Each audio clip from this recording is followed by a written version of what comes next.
1 in 5 people in Canada will personally experience a mental health problem or illness. Yeah. And approximately 8% of adults will experience major depression at some point in their lives. Oh, sure. This isn't something like,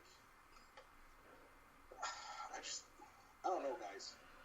Like, are we moving towards the right track with mental illness? I think so. My hope for this this podcast is we throw these statistics out, and they seem, they seem, at least to me, they seem scary a little bit.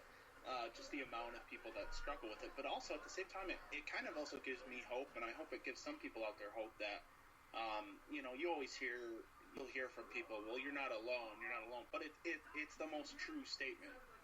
You are definitely not alone. There's people all over the world, not just in your country. I mean, like you said, even people in the Great White North are struggling with the same things that people, in my home state struggle with, and it's comforting in a strange way to know that we're all kind of dealing with the fact that we're, dealing with things that we can't understand on a daily basis. I mean, it's a wonder that we're able to do the things that we're able to do as humans. We're able to speak and communicate and create art. I mean, like, the things our brains can do, it's no wonder that sometimes they just, snap sometimes. Or, struggle. Sure. It's not any, there's not a supercomputer on the planet that doesn't have bugs and doesn't, run slow sometimes. It's just the way it is. Yeah. And, I mean, the numbers are astounding. I mean, if you take a look at anything, mostly the number one thing is depression. Like, depression is the number one mental illness in the United States, at least. Yeah. Where at least for the data that I've seen, I think it's 1 out of every 6 U.S. citizens, which is 44.7 million people. Wow. Yeah. And then suicide is actually higher in women than men. But some of the stats are weird because they actually say that 75% of all suicide is actually men. I think what it is, because in Canada it says here the mortality rate due to suicide among men is 4 times the rate among women. I think it's probably the more youth. Youth is probably more female because they probably get it because they're so like. I guess their social structure when girls are younger are different than that of guys. Like guys are just like, oh, we play sports, or something like that. With girls, they learn to socialize better, and that's why I think maybe their suicide rates when they're younger are higher than guys. But I think in the long term, I guess it's. Well, I think a lot of stigma goes into it as well, like especially in the younger. Excuse me, probably from like 13 to 23. I would say that women tend to, and this is just from what I've seen and what I've read. Most women tend to berate each other, as where men in that age range are a little more tougher on each other, like they're more physical than mental. But women tend to do a more mental beating on each other than a physical beating. Yeah, sure. I just read something else, like more than 75% of suicides involve men, but women attempt suicide 3 to 4 times more often. That's crazy.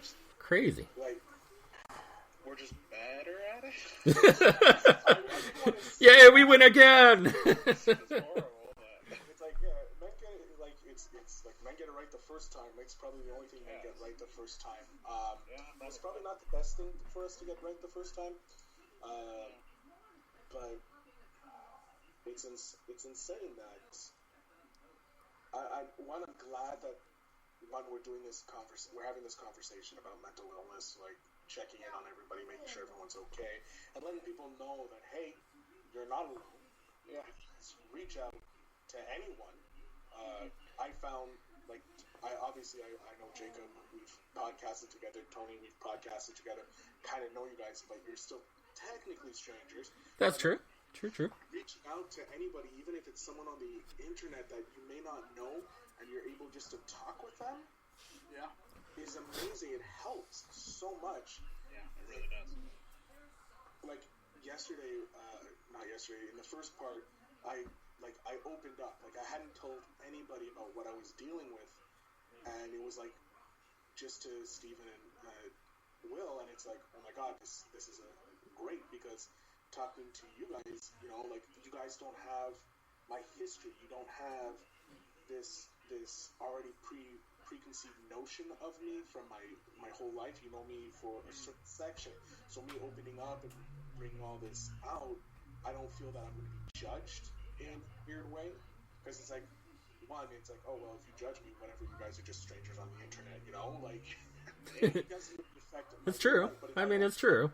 It's a lot easier to come out to someone that you not necessarily don't know, but like, you know, coming out to a friend, you feel like you would be judged a little more if it were someone that you knew more personal on a personal level than someone that you don't. Yeah. Look, I think too that, you know, talking to friends is not always the most helpful, because sometimes they have biases, you know, towards what they think is right for you. Oh, true. You know? True. It's nice talking to somebody that doesn't have a dog in the fight, if that makes sense. Yeah, no, it's very true. Like, the only dog in the fight I have right now is, like, to make sure that other people are aware that, hey, you're good. If you need help, reach out, because, well, for you, everybody's going through something, and you are not alone. At the far least, there's at least someone who has something similar to what's going on. Yeah, and it's having weaknesses and struggling is nothing to be ashamed of at all. It's part of being human. It's part of what makes us us, you know. And I hope that's. It seems to be that, at least for my generation. I don't know how much younger I am than you guys, so I don't know why I'm saying my generation. At least a decade younger.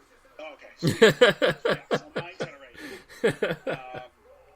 We seem to understand, and this is just from, you know, the people I've met, we seem to understand that ourselves are important. We're important, you know, to others, to ourselves, and that includes taking care of our own brains and taking care of our own emotions, and I hope that's something that the generations to come also realize and also work towards. Yeah, I do have a lot of hope that generations, like after my generation, like your generation, Jacob, and the generations afterwards, it looks like they're becoming more, it's like more people-oriented, if you will, and less selfish. Yeah, the empathy towards your fellow man is greater than can be said about the generations, like my generation and before. Like, my generation kind of started it, but like it really started seeing it more in the youth. Like, they're really going at it, and you see a lot of kids helping other kids or protecting kids who are getting bullied for no reason and like standing up for kids. Whereas I didn't see that much when I was growing up. I was bullied when I was growing up, and I know it affected me. And that, so like, I have a lot of hope that there's a great change instead of the less empathetic generations before us. Like, I don't want to say like the baby boomers like aren't empathetic at all. Like, obviously every generation has some people who are empathetic, but I think it's the baby boomer generation is really, they were more focused on themselves and not helping society. Like, they were like, what can I get for me? Yeah, material things. More material, and they didn't talk about mental illness. They didn't talk because it's something that we don't talk about, because that's not normal. It's not. Yeah. And it's weird, because my mom used to tell me when my brother was ill, she would face this kind of backlash because my mom stopped working to take care of my brother, and people are like, "Oh, why do you stop working? Your son's gonna be fine. Just like give him a couple days and he'll be back to normal." But they don't understand, like, he had a major mental break. Like, my brother isn't the same person that he was before his break, and even when he was younger. Like, I don't want to say he's a person, but like, his personality changed, his whole mannerisms changed, but he's still my brother. And Sure. like, people were like, "Oh, it's fine, it'll be fine." And my mom's like, "Would you tell someone with a broken arm just to take off the cast? It's fine, it's going to heal by itself." Yeah. Like, his mind broke. But because people can't actually see it, they don't understand it. And luckily, my mom's been battling, and so, like, slowly and thankfully, like, there's every January, I believe, in Canada is Bell's Let's Talk. Bell is a major telephone TV provider in Canada, and they have this Bell Let's Talk, and they go hashtag Bell Let's Talk, hashtag Bell en parle, or something like that in French, and for every retweet or every tweet that they see with that hashtag, they donate. Wow, that's awesome. Like 5 cents every retweet, and every view. They have a video now, so every view on that video, and like each year since they started, every year it's been breaking records. I think, let me just pull up. Let's talk. They started when did they start? They started in January 2011, and so far they have raised, I think it's in the billions. Wow. $100 billion, yeah. Sorry, thanks to your support, Bella's funding now stands at, $100 billion, or I think it's a billion, I don't know, it's like 100,695,763.75. Wow, that's insane. Dollars that have gone to different So that's like $25 American, right? Slightly more than 25. How many loonies is that? That's a lot of loonies. Yeah. But yeah, it's like, just like it says here, like 610,000 Canadians supported through technology-based mental health programs. It's an astounding number, man. To be honest, like, I mean, there's different numbers you can call to if you wanted to reach out to the National Suicide Prevention Lifeline. That's at 1-800-273-TALK, and of course the NAMI helpline as well. If you wanted to call them, that's 1-800-950-NAMI. Obviously, everything will be in the links in the show notes, so that if you need to reach out in Canada, US, we'll have that there. Also, our colleagues over in Great Britain, the UK, they're currently doing a podcast on how they are affected by mental health in their area. This is obviously the North American version, but you can also just search that. Some of it will be in the links in the show notes down below. But yeah, I just pulled over it. So it's been 8 years. The first year that they did it, they got 66 million. Wow. And yeah, that's the first year in 2011. And then last year alone, it was $145 million that was raised. That's great. That's great. So, and like, good for that. Good. It's nice to see a company actually giving back too. You know, especially for such a great cause. And what's really great is, like, people will, like, I literally will tweet out to celebrities all over the world, and a lot of celebrities, especially in the US, they start tweeting, and then you get, like, there's 60 million fans, they're tweeting it, so that just compounds so much that it's an amazing feat to see, like, someone like Kevin Smith has done it. I believe Patrick Stewart has retweeted it and that. So it's like really great that you see these like huge stars in essence just join in on it, and so it's an amazing thing. All right, I'm going to give you guys each a couple seconds just to talk about your podcasts, because obviously podcasters. So Tony, if you want to just let the world know about your podcast. Sure. I am the main host from the Pod Guys podcast. You could reach us on Facebook Live every Monday at 10:30 at night Eastern Standard Time.